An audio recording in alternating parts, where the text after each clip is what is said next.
Hello everyone. तो last video में देखो हम एप्लीकेशंस ऑफ डिफरेंशिएशन की बात कर रहे थे और हमने बोला था कि इंस्टेंटेनियस वेलोसिटी जो होती है वो dx/dt होती है और इंस्टेंटेनियस एक्सेलरेशन dv/dt होता है। ठीक है ना, इतनी बात हमने कर ली थी। उसके आगे ही देखो कुछ न्यूमेरिकल्स और करते हैं हम। तो देखो इसमें, तो नेक्स्ट देखो एक क्वेश्चन ले रहे हैं। देखो यहाँ पे एक देखो अलग टाइप के न्यूमेरिकल थोड़े ले रहे हैं अब यहाँ पे हम, है ना। तो देखो ये vx ग्राफ दिया है एक, ठीक है। एक हमें क्या दिया है, vx ग्राफ दिया है, एक vx ग्राफ दिया है और उसको ऐसा बना रखा है। देखो ऐसा vx ग्राफ दिया है, ऐसे इस तरह से, ठीक है। एक ऐसा vx ग्राफ दिया है हमें, है ना। और हमें बोला है कि ड्रॉ ax ग्राफ, है ना। हमें बोला है फिर ड्रॉ ax ग्राफ, एक vx ग्राफ दिया है ऐसे। और अब हमसे पूछा है कि ड्रॉ ax ग्राफ, है ना। तो देखो कैसे ax ग्राफ बनाएंगे। तो देखो इसमें, है ना, एक्सेलरेशन और पोजीशन ग्राफ। तो जरा करके देखो एक बार, है ना, जरा करके देखो एक बार कि किस तरह से करोगे। स्क्रीन पॉज करो और करके देखो एक बार कि ax graph, velocity position graph दे रखा है और ax ग्राफ बनाना है ना। ये जेई मेन में आया हुआ क्वेश्चन है। देखो ये जेई का आया हुआ क्वेश्चन है। ये vx ग्राफ दिया और ax ग्राफ बनाना है। तो देखो सबसे पहले ये बात सोचो कि अगर ग्राफ बनाना है तो हमें किस किस में रिलेशन चाहिए, a और x में रिलेशन चाहिए। अगर हमें vx ग्राफ दिया और ax ग्राफ बनाना है तो ग्राफ बोलो कब बना पाओगे, जब a और x में इक्वेशन हमारे पास होगी, है ना। जब हमारे पास a और x में इक्वेशन होगी। तो देखो a और x में इक्वेशन कहाँ से लाएंगे। देखो v और x में तो दे रखा है ना। तो बताओ अगर vx की बात होती है तो हमें एक्सेलरेशन क्या समझ में आता है, v dv/dx। अगर हमें vx दिया होता है तो एक्सेलरेशन क्या समझ में आता है, v dv/dx। ठीक है, तो वही काम अब हम कर रहे हैं। तो देखो a इक्वल टू क्या हो जाएगा, बोलो a इक्वल टू, पहले a और x में रिलेशन लाएंगे तभी तो ग्राफ बनाएंगे। तो a इक्वल टू देखो क्या लिख दिया हमने, a equal to v dv/dx। a equal to बच्चों क्या लिख दिया, v dv/dx। तो अब मुझे बता दो तुम dv/dx कितना होगा, है ना। dv/dx और v कितना होगा। अब v को भी x के टर्म में लाना पड़ेगा, dv/dx को भी लाना पड़ेगा, तभी तो a और x में रिलेशन आएगा, तभी हम ग्राफ बना पाएंगे। तो पहले v निकालते हैं x के टर्म में, ग्राफ देख के बनाते हैं। तो अब देखो ग्राफ हमने शुरुआत में सीखा, ग्राफ देख के इक्वेशन कैसे लिखी जाती है ना। ग्राफ देख के इक्वेशन कैसे लिखी जाती है तो देखना, ग्राफ देख के इक्वेशन हमने लिखी। बताओ इंटरसेप्ट कैसा है, इंटरसेप्ट पॉजिटिव और स्लोप कैसा है, नेगेटिव। बोलो मोर देन 90 एंगल बन रहा है कि नहीं बन रहा। तो इंटरसेप्ट कैसा है, पॉजिटिव, और स्लोप कैसा है, नेगेटिव। तो बताओ v कितना आ जाएगा, -mx+c। बोलो स्लोप को हमने क्या ले लिया, है ना, m, तो माइनस लगा दिया क्योंकि स्लोप कैसा है इसका, नेगेटिव। इंटरसेप्ट क्या है, पॉजिटिव, तो इसको क्या कर दिया हमने, +c। तो v इक्वल टू क्या हो गया, -mx+c। बोलो ठीक आ गया। इसमें m भी पॉजिटिव है, m भी पॉजिटिव है और c भी पॉजिटिव है। तो m पॉजिटिव है तो माइनस से मल्टीप्लाई होने से क्या हो जाएगा, नेगेटिव हो जाएगा ना स्लोप। और c पॉजिटिव है मतलब फिर इंटरसेप्ट पॉजिटिव हो गया। बोलो क्लियर हो गई सब लोगों को बात। तो बताओ a किसके बराबर आ जाएगा, फिर v तो पता लगी गया, v तो चलो पुट कर ही देंगे।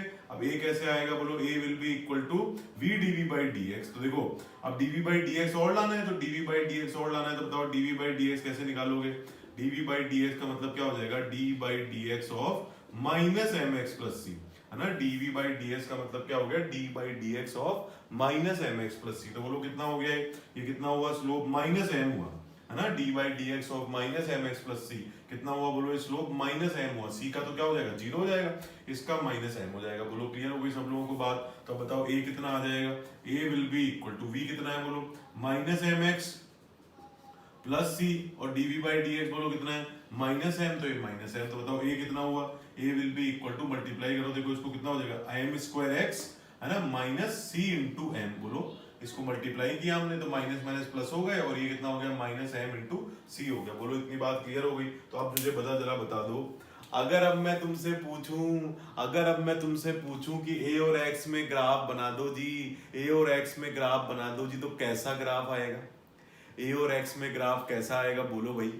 अरे बोलना पड़ेगा, जरा बोलो क्या शेप आएगी a और x में ग्राफ की। तो स्क्वायर देख के, है ना, उछलना नहीं कि अरे रे पैराबोला बता रखा है तुम्हें। a और x का मतलब पावर किसकी देखोगे, a और x की देखोगे। m² कांस्टेंट है, m अगर कांस्टेंट है, बताओ m की वैल्यू मान लो 2 है, स्लोप तो कुछ फिक्स होगा ना, है ना। अगर मान लो इसकी वैल्यू कुछ फिक्स है तो मान लो 2 है तो -2 हो गया ना फिर ये।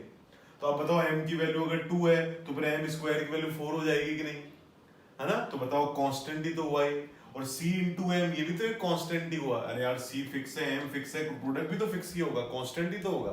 इसका मतलब ये पूरी चीज क्या हो गई, कांस्टेंट, और ये पूरी चीज क्या हो गई, कांस्टेंट। और तो ये बताओ y equal to M X minus C जैसा हो गया कि नहीं, बोलो भाई y equal to M X minus C, C की जगह कोई और चीज आ गई उससे क्या फर्क पड़ रहा है, m की जगह कोई और चीज आ गई उससे क्या फर्क पड़ रहा है, कोई भी वैल्यू आनी चाहिए यहाँ पे, यहाँ भी कोई भी वैल्यू आनी चाहिए। तो बताओ ये y equal to M X minus C जैसा बन गया। तो बताओ फिर इसका ग्राफ कैसे बनाएंगे, स्ट्रेट लाइन बनेगा कि नहीं, है ना, इक्वेशन ऑफ स्ट्रेट लाइन आ गया।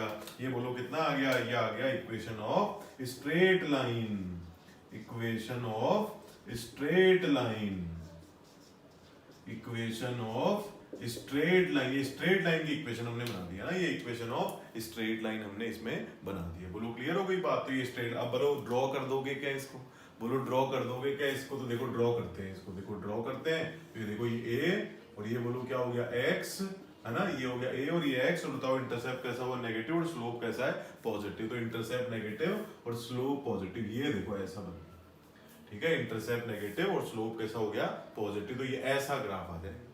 बोलो क्लियर हो रही है। स्लोप अगर इंटरसेप्ट नेगेटिव होता है तो यहां से शुरू करते हैं, स्लोप पॉजिटिव तो m स्क्वायर तो हमेशा ही पॉजिटिव रहेगा, कभी नेगेटिव नहीं हो सकता है स्क्वायर क्वांटिटी। तो फिर ये स्लोप पॉजिटिव, इंटरसेप्ट नेगेटिव, ये देखो ऐसे हमने एप्लीकेशन इसकी कर दी है। बोलो क्लियर हो रही है बात, अरे भाई बोलो क्लियर हो रही है ना बात, चलो वेरी गुड, है ना। तो बहुत अच्छी बात है, देखो इतना काम हमने कर लिया, इसको नोट कर लो, रब करते हैं देखो इसको।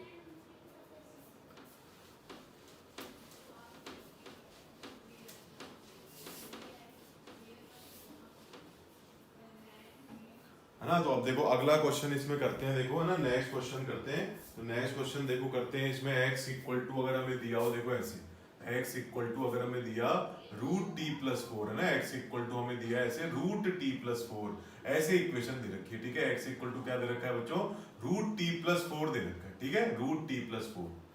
और फिर हमसे बोल रहे हैं कि एक्सेलरेशन कैलकुलेट, लिखो क्वेश्चन लिखो, calculate acceleration as a function of, calculate acceleration as a function of x, calculate acceleration as a function of x।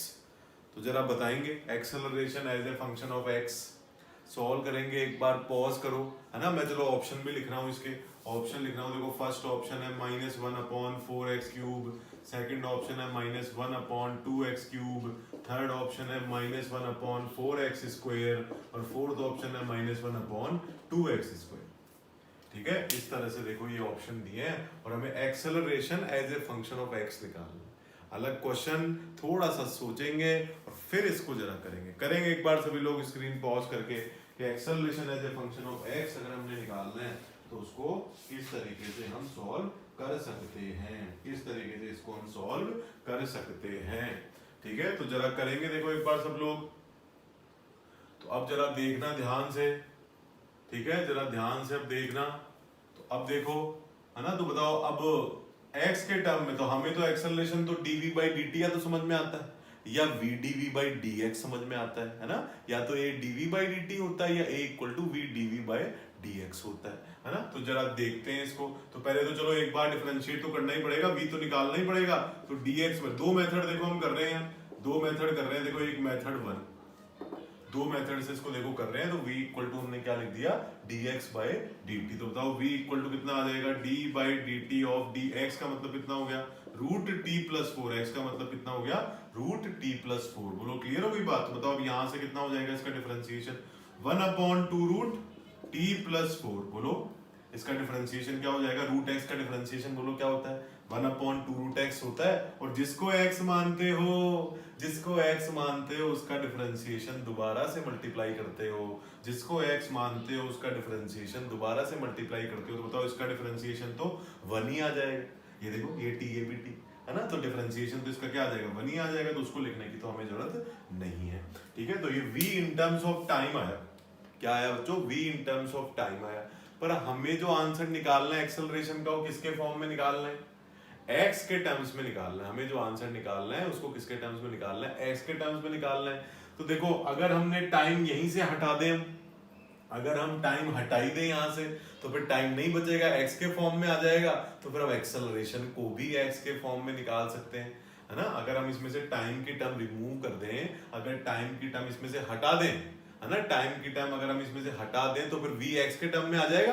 और वी एक्स के टर्म में आते ही एक्सेलरेशन कैसे निकाल सकते हैं, वी डीवी बाय डीएक्स से निकाल सकते हैं। बोलो कैसे निकाल सकते हैं, वी डीवी बाय डीएक्स से निकाल सकते हैं। तो देखो v इक्वल टू कितना हो गया, बोलो v इक्वल टू हो गया 1/√t+4 का मतलब क्या हुआ, √t+4 का मतलब हुआ x, तो ये √t+4 की जगह हमने क्या पुट कर दिया, x पुट कर दिया। बोलो क्लियर हो कोई बात, तो v in terms of x आ गया, v in terms of x आ गया। अब बताओ पर्पस क्या था, पर्पस क्या था, एक्सेलरेशन निकालना।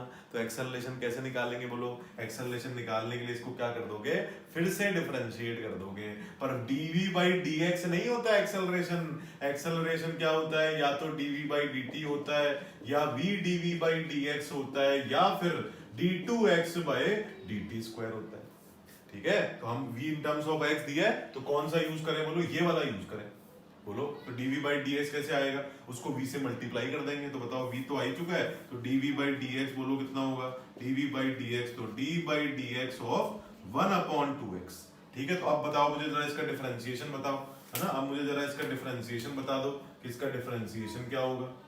बोलो कर दोगे क्या इसका डिफरेंशिएशन, तो dv by dx, dv by dx equal to 1/2 बाहर लो और d by dx of 1/x, है ना, 1/2 बाहर लो और d by dx of 1/x। बोलो क्लियर हो कोई बात। तो अब जरा डिफरेंशिएशन कर देगा, ये ऊपर जाएगा, ये भी तुम्हें याद करवाया था, इसका डिफरेंशिएशन -1/x² होता है।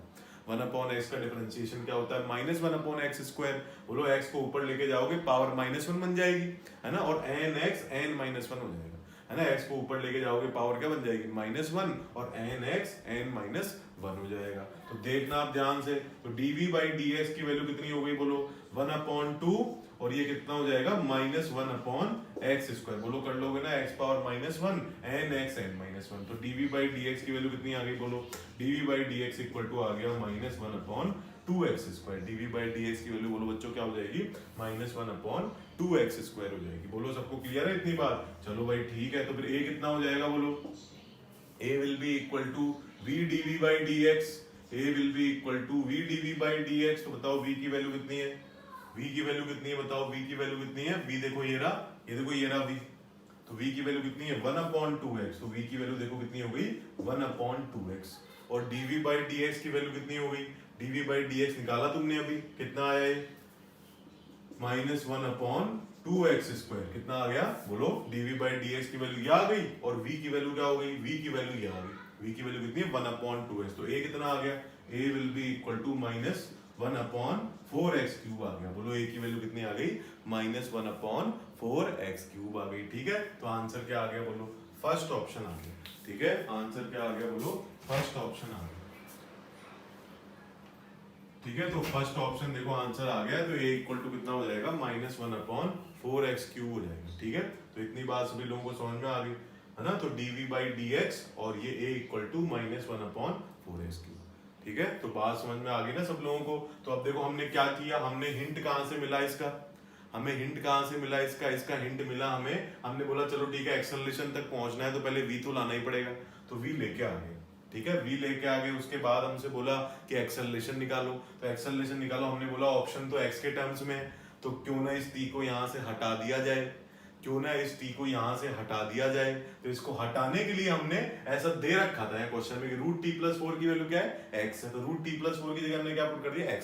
अब ये v x के टर्म में बन गया, और जब v x के टर्म में होता है तो a क्या यूज करते हैं जी, v dv by dx use करते हैं। क्या यूज करते हैं जी, v dv by dx use करते हैं। तो v dv बाई dx लगा दिया, v तो dv बाई dx भी चाहिए ना, तो dv बाई dx पहले सॉल्व कर लिया, और उसको किससे मल्टीप्लाई कर दिया, v से। v की वैल्यू कितनी है, v की वैल्यू ये है, और dv बाई dx यहाँ से सॉल्व करके मल्टीप्लाई कर दिया। तो देखो एक मेथड तो ये है कि हमने क्या किया, इंटरमीडिएट ही हमने क्या कर दिया, टाइम को हटा ही दिया।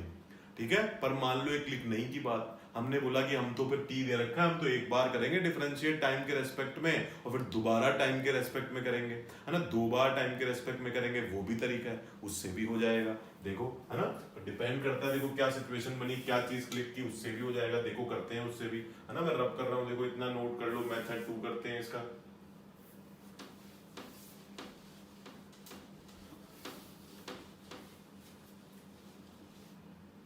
मेथड 2 देखो, इसका मेथड 2 करते हैं। देखो तो मेथड 2 यहां से तुम देखो, मेथड 2 करते हैं इसका। ठीक है। तो इसका मेथड 2 करें, तो मेथड 2 देखो किस तरह से करेंगे। देखो हमने क्या बोला कि x इक्वल टू क्या दे रखा है हमें, रूट टी प्लस 4 दे रखा है। देखो हमें क्या दे रखा है, x equal to root t plus 4 दे रखा है, ठीक है। तो रूट टी प्लस 4 हमें दे रखा है, तो देखो उसकी हेल्प से फिर हम क्या करेंगे, उसकी हेल्प से देखो हम क्या करेंगे, देखो अभी करते हैं इसको, ठीक है ना। इसको देखो करते हैं अभी।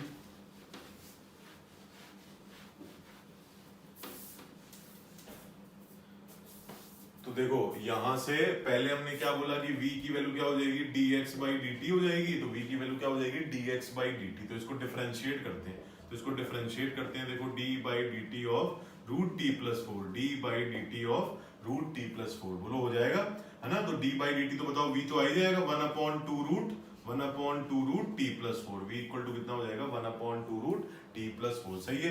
अब हमने बोला नहीं हम तो t के टर्म में चलने देंगे, चलने तो थोड़ा सा कॉम्प्लेक्स होगा मेथड 2, है ना, मैथमेटिकली। पर चलो अगर वो क्लिक नहीं किया तो ऐसे कर लेते हैं। कभी कभी ये करना आसान होगा, कभी कभी जो पिछला मेथड किया वो करना आसान होगा। तो क्वेश्चन टू क्वेश्चन वो चीज वेरी करने वाली है। तो dv बाई dt दोबारा डिफरेंशिएट कर रहे हैं, तो d बाई dt ऑफ क्या लिखे बोलो, 1/2 रूट t प्लस 4, ये आ गया। अब इसका करना है हमने टाइम के रेस्पेक्ट में डिफरेंशिएशन। क्या करना है बच्चों, टाइम के रेस्पेक्ट में डिफरेंशिएशन करना है। तो अभी कर देते हैं लो जी, है ना, अभी कर देते हैं। तो a इक्वल टू बोलो कितना लिखोगे 1/2, है ना, a इक्वल टू कितना करोगे 1/2 बाहर लोगे और क्या लिखोगे बोलो d by dt of 1/1 root t plus 4, ठीक हो गई बात। 1/2 बाहर ले लिया और d by dt of 1/, root t plus 4। बोलो अब इसको कैसे सॉल्व करोगे, इसको ऊपर लेके जाओगे और फिर nx n-1 लगाओगे, है ना। तो देखो a equal to 1/2 d by dt of t plus 4 minus half, बोलो रूट है तो ऊपर गया तो पावर माइनस हाफ हो जाएगी, रूट का मतलब पावर हाफ ही तो होता है। तो ये कर दिया, तो बताओ a इक्वल टू कितना आएगा 1/2 nx n-1। तो nx n-1 मतलब nx n-1, nx n-1, बोलो क्लियर है बात। तो nx n-1, तो a इक्वल टू कितना हुआ, a इक्वल टू -1/4, ये कितना हो गया बोलो t plus 4 power -3/2, t plus 4 power -3/2। हमने टाइम के टर्म में निकाल लिया, पर हमसे ऑप्शन किसके फॉर्म में पूछा है जी, हमसे ऑप्शन किसके फॉर्म में पूछा है, x के फॉर्म में। तो जरा इस टर्म को अब हमने क्या करना पड़ेगा, इस टर्म को अब हमने x के टर्म में कन्वर्ट करना पड़ेगा। हमने अब इसको क्या करना पड़ेगा, x के टर्म में कन्वर्ट करना पड़ेगा। तो देखो कन्वर्ट करें क्या, इसको देखना कैसे कर रहे हैं। हमारे पास x की वैल्यू क्या है, रूट t प्लस 4, मतलब x इक्वल टू कितना है, t प्लस 4 पावर हाफ है। x की वैल्यू कितनी है, t प्लस 4 पावर हाफ। तो थोड़ा ये जो पावर है ना उसके साथ थोड़ा खेलते हैं, देखो है ना, ये पावर जो है उसको थोड़ा सा चेंज करते हैं ताकि ये इसके टर्म में बन जाए। तो देखना क्या काम कर रहे हैं, क्या कलाकारी इधर दिखा रहे हैं। देखो -1/4 t plus 4 power minus half, t plus 4 power plus half के ऊपर पावर हमने लगा दी क्या, -3। देखो हम क्या कर रहे हैं, इसी चीज को ऐसा लिख दिया, इसी चीज, बताओ ये दोनों सेम है ना, बोलो है कि नहीं। पावर के ऊपर पावर होती है तो मल्टीप्लाई हो जाती है, तो पावर के ऊपर पावर है मल्टीप्लाई हो गई, क्या बन गया जी, ये -3/2 बन गया। पावर के ऊपर पावर होती है तो मल्टीप्लाई कर देते हैं, क्या हो जाता है ये -3/2 हो गया। बोलो क्लियर हो रही है बात। तो बताओ इससे a की वैल्यू कितनी आ गई, इससे a की वैल्यू कितनी आ गई जी, है ना। ये क्या x है, t प्लस 4 पावर हाफ का मतलब कितना हो, ये चीज x है कि ये फायदा हो गया इसको ऐसा लिखने का, है ना। ऐसा लिखने से क्या फायदा होगा, क्योंकि ये वैल्यू x थी, ये वैल्यू क्या थी, x थी, तो ये लिख दिया अलग से। मैथमेटिकली दोनों सेम है, मैथमेटिकली दोनों सेम है ना, तभी तो लिख सकते हो इसको, ऐसे थोड़ी कुछ भी लिख दोगे। दोनों होने तो सेम चाहिए, वैल्यू तो सेम होनी चाहिए, पर ऐसे हमने इस पावर को तोड़ दिया। तो उससे अब फायदा ये हो गया कि ये वैल्यू x के बराबर है, ये वैल्यू x के बराबर है। तो जरा बताना फिर, तो आंसर क्या बना जी, इसको हमने क्या पुट कर दिया जी, x पुट कर दिया। तो a इक्वल टू देखो जी कितना हो गया -1/4, और इसको क्या पुट कर दिया x, और इसके ऊपर पावर कितनी आ गई -3। बोलो क्लियर हो रही है बात। इसको x लिख दिया, इस पूरे को अंदर वाले को, और पावर -3, तो कितना आ गया जी, a इक्वल टू आ गया -1/4 पावर 3, है ना, -1/4 नीचे x³। ये एक्सेलरेशन की क्या आ गई बच्चों, वैल्यू आ गई, ये एक्सेलरेशन की क्या आ गई, वैल्यू आ गई। ठीक है, तो आई होप सब लोगों को इतनी बात समझ में आ गई है, बिल्कुल अच्छे से क्लियर हो गई है इतनी बात, ठीक है ना। तो चलो इतना नोट कर लो, फिर एक क्वेश्चन देखो और करते हैं, उसमें भी तुम थोड़ा सोचना और बताना देखो, उसको भी थोड़ा सा सोचेंगे देखो और फिर बताएंगे उसको, ठीक है। तो मैं रफ कर रहा हूँ, देखो रफ करते हैं, देखो इसको।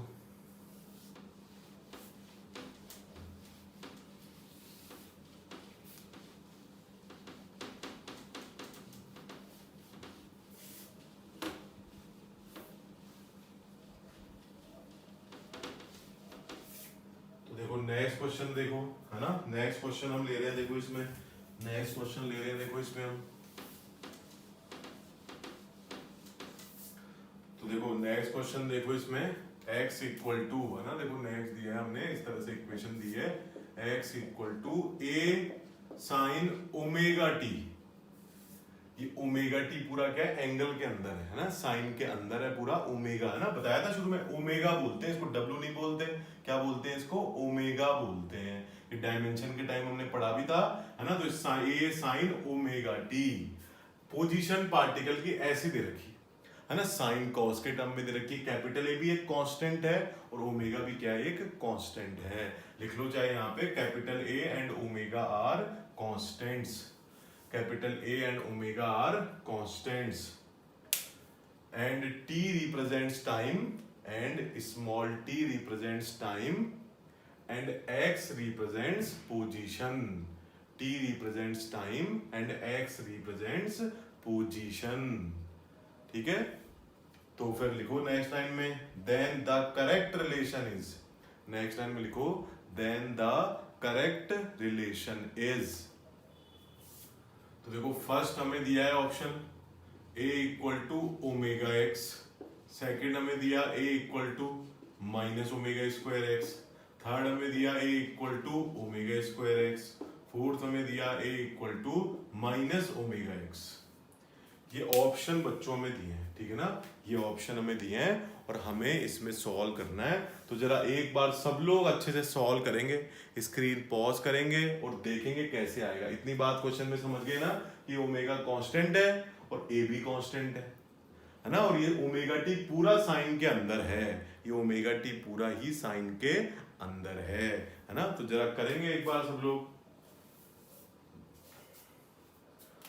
तो देखना आप, है ना। तो देखो कैसे करना है इसको, v इक्वल टू, पहले क्या करोगे बताओ। अब हमें तो दिख रहा है कि एक्सेलरेशन x के टर्म में चाहिए, यही तो करना है, एक्सेलरेशन x के टर्म में चाहिए। चलो ठीक है, पहले तो v तो निकालना ही पड़ेगा, तो इसका डिफरेंशिएशन करना है। तो इसका डिफरेंशिएशन बोलो, अब बोलो याद आ रहा है वो चेन रूल, अगर साइन t होता तो cos t कर देते, पर अगर कोई कोफिशिएंट होता है तो उसको बाहर मल्टीप्लाई भी करते हैं, है ना। अगर कोई कोफिशिएंट होता है तो उसको बाहर मल्टीप्लाई भी करते हैं। तो देखो ये कितना हो जाएगा, बोलो a तो बाहर आ जाएगा, देखो d by D T of a sine omega T, बोलो क्लियर हो रही है बच्चों बात। तो a को बाहर ले लिया और d by D T of sine omega T, d by D T of sine omega T. तो अब बताना देखो, ध्यान से, साइन का कॉस करना है और कोफिशिएंट को बाहर मल्टीप्लाई भी करना है ना, साइन का कॉस करना है और कोफिशिएंट को बाहर मल्टीप्लाई भी करना है। तो कैसे करेंगे, बोलो a omega cos omega t, sine का कॉस भी कर दिया और कोफिशिएंट को मल्टीप्लाई भी कर दिया। तो ये बोलो बच्चों क्या आ गया, ये v आ गया, बोलो आ गया v। अब बोलो अगली स्टेप क्या है, अगली स्टेप क्या है, अब यहाँ पे तो डायरेक्टली x के टर्म में लिखना थोड़ा टफ हो रहा है, डायरेक्टली x के टर्म में लिखना थोड़ा टफ हो रहा है। हालांकि वो साइन कॉस के आइडेंटिटी लगा के कर तो सकते हैं, पर वो और ज्यादा कॉम्प्लेक्स हो जाएगा,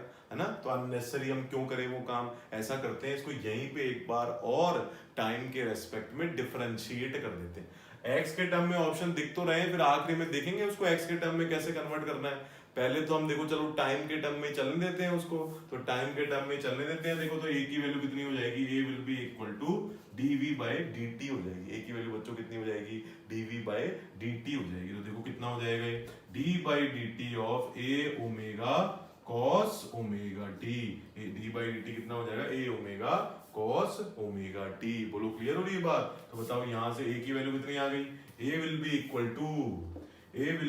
to a omega cos omega t। तो cos का डिफरेंशिएशन बोलो क्या हो जाएगा, बोलो भाई a ओमेगा तो बाहर आ जाएगा ना, तो a ओमेगा तो देखो बाहर आ गया, और d by D T of cos omega t, d by D T of cos omega t। इतनी बात सभी लोगों को समझ में आ गई। तो a इक्वल टू कितना आ गया, बोलो a ओमेगा, cos का डिफरेंशिएशन वही माइनस साइन, कॉस का डिफरेंशिएशन बोलो क्या हो जाएगा, माइनस साइन हो जाएगा, और कोफिशिएंट को बाहर मल्टीप्लाई भी करना पड़ेगा, है ना। अकेला कॉस्ट ही होता तब तो कोई दिक्कत नहीं थी, वहां ये मान लो कि कोफिशिएंट 1 है तो 1 को बाहर मल्टीप्लाई भी कर दोगे तो कुछ नहीं होगा, पर अगर टी के साथ कुछ होता है तो कोफिशिएंट को हमें मल्टीप्लाई भी करना पड़ता है। ये चेन रूल में हमने सीखा था, है ना। तो देखना फिर तो क्या करोगे बोलो, ए ओमेगा और कॉस का डिफरेंशिएशन माइनस साइन और ओमेगा को मल्टीप्लाई भी करना है, तो ये क्या हो जाएगा, ये देखो कॉस का माइनस साइन और ये ओमेगा को मल्टीप्लाई भी कर दिया, ठीक है, ये चीज आ गई, ठीक है। डिफरेंशिएशन ये आ गया इसका, है ना। बोलो कोफिशिएंट को मल्टीप्लाई भी करना है और कॉस का माइनस साइन भी करना है, तो अब बताना a इक्वल टू कितना हो गया, minus A omega square sine omega T. बोलो omega square minus A omega square sine omega T, ये चीज आ गई। तो बोलो सब लोगों को इतनी बात समझ में आ गई, minus A omega square sine omega T, ठीक है। तो अब बताना जरा, अब हमें आंसर तो x के फॉर्म में चाहिए जी, आंसर तो हमें x के फॉर्म में चाहिए जी। तो जरा हमने ध्यान से देखा कि ये जो a आ गया है क्या उसको x के टर्म में कन्वर्ट कर सकते हैं क्या, ये जो a आ गया है क्या उसको x के टर्म में कन्वर्ट कर सकते हैं क्या। तो बताओ a sine omega T, a sine omega T को बोलो x के टर्म में कन्वर्ट कर सकते हो क्या, बिल्कुल कर सकते हैं जी। ये देखो a sine omega T, a sine omega T किसके बराबर है जी, x के बराबर है। a साइन ओमेगा टी किसके बराबर है, x के बराबर है, मतलब इन दोनों की जगह पे हम क्या लिख सकते हैं, x लिख सकते हैं। तो ये a की वैल्यू कितनी हो जाएगी, a की वैल्यू कितनी हो जाएगी, minus omega square x। a की वैल्यू बोलो बच्चों कितनी हो जाएगी, a की वैल्यू हो जाएगी माइनस ओमेगा स्क्वायर x। बोलो कौन सा आंसर आ गया, फिर आंसर आ गया सेकंड, आंसर क्या आ गया, सेकंड आ गया। तो बोलो बात समझ गए कि किस तरीके से हम इसकी फॉर्म भी कन्वर्ट कर सकते हैं, कैसे ग्राफ्स को रिलेट कर सकते हैं, है ना। तो तीन चीजें हमने देखी, है ना, एप्लीकेशन ऑफ डिफरेंशिएशन में। पहला हमने क्या देखा, मैक्सिमा मिनिमा। सेकंड हमने क्या देखा, instantaneous velocity which is equal to dx by dt। और थर्ड हमने क्या देखा, instantaneous acceleration that is dv by dt, है ना। एवरेज एक्सेलरेशन भी सीखा हमने, वो क्या कैसे डिफाइंड है, change in velocity upon time interval से डिफाइंड है, ठीक है। तो इतनी बात आई होप सबको क्लियर है। तो अगले वीडियो में फिर हम बात करेंगे इंटीग्रेशन की, है ना, जो कि रिवर्स प्रोसेस ऑफ डिफरेंशिएशन होता है, उसका फिजिक्स में क्या यूज है वो भी बात हम समझेंगे। तो अगले वीडियो में फिर हम बात करेंगे इंटीग्रेशन। हमने अभी तक जो काम किया है वो डिफरेंशिएशन और उसकी एप्लीकेशन का किया है, आगे जो हम स्टेप करने वाले वो है इंटीग्रेशन एंड इट्स एप्लीकेशन की। ठीक हो गई बच्चों बात, तो ओके, थैंक यू।